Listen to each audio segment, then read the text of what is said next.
வணக்கம். நான் DR Karthik Madhavan. DRK Astro அப்படிங்கிற சேனல்லேருந்து நான் பேசுகிறேன்.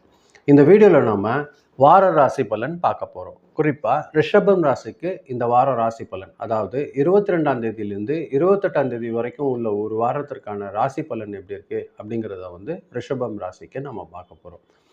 பொதுவாக இந்த வாரம் பொறுத்த வரைக்கும் நிறைய யோசனை இருக்கும் ரிஷப ராசிக்காரங்க பொறுத்தவரையில். அதே மாதிரி அந்த யோசனைக்கு ஏற்ற மாதிரி டக்குன்னு ஒரு முடிவெடுக்கிற வேகம் கூட கொஞ்சம் அதிகமாக இருக்கும். இதில் குழப்பமாக இருக்கிற விஷயங்கள் எல்லாம் ஒரு நல்ல தெளிவு கிடைக்கும் இந்த வாரம் பொறுத்த வரைக்கும். கொஞ்சம் ஸ்லோவாக போயிட்டு இருந்த வேலைகள் எல்லாம் இந்த வாரம் பொறுத்தவரையில் இவங்களுக்கு வேகமாக செயல்படுறதுக்கு ஆரம்பிக்கும். இந்த வாரம் பொறுத்த வரைக்கும் ரிஷபராசிக்காரங்களுக்கு நீண்ட நாளாக ஏதாவது ஒரு வேலை செய்யணும்னு நினச்சி அது முன்னேற்றத்துக்கான அறிகுறி இருக்காங்கன்னுலாம் பார்த்துட்டே இருந்தாங்க இல்லையா? இந்த ஒரு சைன் எல்லாம் இந்த வாரம் இவங்களுக்கு அதிகமான தெரியறதுக்கான வாய்ப்புகள் இருக்குது. ரொம்ப நாளாக பெண்டிங்காக முடிக்கணும்னு நினச்ச வேலையெல்லாம் இந்த வாரம் கண்டிப்பாக முடிச்சிருவாங்க.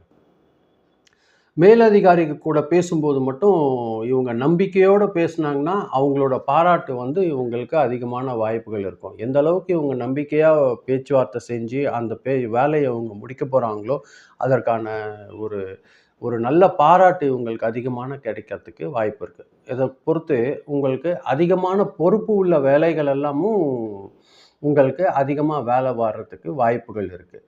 சின்ன சின்ன சேஞ்சஸ் வர்றதுக்கு வாய்ப்பு இருக்கும். ஒரு சின்ன ஒரு லைன் சேஞ்ச் பண்ணுறது, இந்த வேலையும் சேர்த்து செய்யுங்க, அந்த மாதிரியான விஷயங்கள் எல்லாம் இந்த வாரம் கூடுதலாக கிடைக்கிறதுக்கு வாய்ப்பு இருக்குது.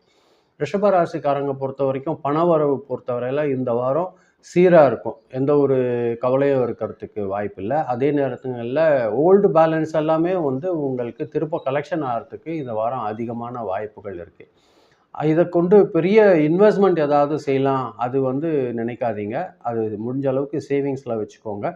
புதிய அக்ரிமெண்ட் எதுனா இருக்குன்னா அது கூட நீங்கள் சைன் பண்ணுறதை இந்த வாரம் கொஞ்சம் தவிர்த்து வைங்க. அது ஒரு நல்ல ஒரு நிலையை உங்களுக்கு உண்டாக்கி கொடுக்கறதுக்கு அதிகமான வாய்ப்புகள் இருக்குது. குடும்பத்தில் பொறுத்த வரைக்கும் நீங்கள் இன்னொருத்தர்கிட்ட ஒரு சஜஷன் கேட்டுக்கிறது உங்களோட வளர்ச்சிக்கு அது ஒரு நல்ல ஹெல்ப்ஃபுல்லாக இருக்கிறதுக்கு அதிகமான வாய்ப்புகள் இருக்குது.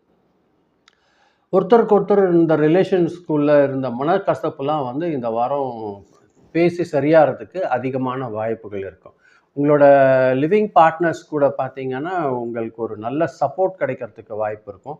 அதே மாதிரி வேலை செய்கிற இடத்துலலாம் கூட உங்கள் கூட ஒர்க் பண்ணுற கொலீக்ஸ் கூடலாம் ஒரு நல்ல சப்போர்ட் கிடைக்கிறதுக்கு அதிகமான வாய்ப்புகள் இருக்குது. உடல்நலம் பொதுவாக நார்மலாக தான் இருக்க போகுது இந்த வாரம். எந்த ஒரு சின்ன மாற்றம் எதுவும் உங்களுக்கு வரத்துக்கு வழியில். கழுத்தில் மட்டும் லேசாக தோல்வலி அது மட்டும் வர்றதுக்கு வாய்ப்பு இருக்கும். அது கவலைப்படுறதுக்கு அதிகமான வாய்ப்பு கிடையாது. அதே நேரங்களில் உடம்புக்கு தேவையான தண்ணி தேவைப்படுற நேரங்களில் குடிச்சிருங்க. அந்த தண்ணி குடிக்கிறது உங்கள் உடம்பை பேலன்ஸ்டாக வச்சுக்கிறதுக்கு அதிகமான வாய்ப்பு உங்களுக்கு ஏற்படுத்தி தரும். இந்த வாரம் பொறுத்த வரைக்கும் ரிஷபராசிக்காரங்களுக்கு புதன்கிழமையும் வெள்ளிக்கிழமையும் அதிர்ஷ்டமான நாட்களாக இருக்க போகுது. கொஞ்சம் கவனமாக இருக்கணும் அப்படின்னா அது ஞாயிற்றுக்கிழமையாக இருக்கும். ஞாயிற்றுக்கிழமை மட்டும் கொஞ்சம் கவனமாக இருந்துக்கோங்க. பாக்கிப்படி உங்களுக்கு இந்த வாரம் லக்கி கலர் பார்த்தீங்கன்னா ஒயிட் கலர் உங்களுக்கு லக்கி கலராக இருக்கும். அதோட இளஞ்சிவப்பு லைட் ரெட் கலர் கூட உங்களுக்கு ஒரு லக்கி கலராக இருக்கிறதுக்கு வாய்ப்பு இருக்கும். இந்த வாரம் பொறுத்த வரையில் 6ஆம் நம்பர் உங்களுக்கு லக்கி நம்பராக இருக்கிறதுக்கு வாய்ப்பு இருக்குது ரிஷபராசிக்காரன் பொறுத்தவரையில். இதுதான் நான் இந்த வீடியோவில் சொல்லணும்னு நினச்சேன்.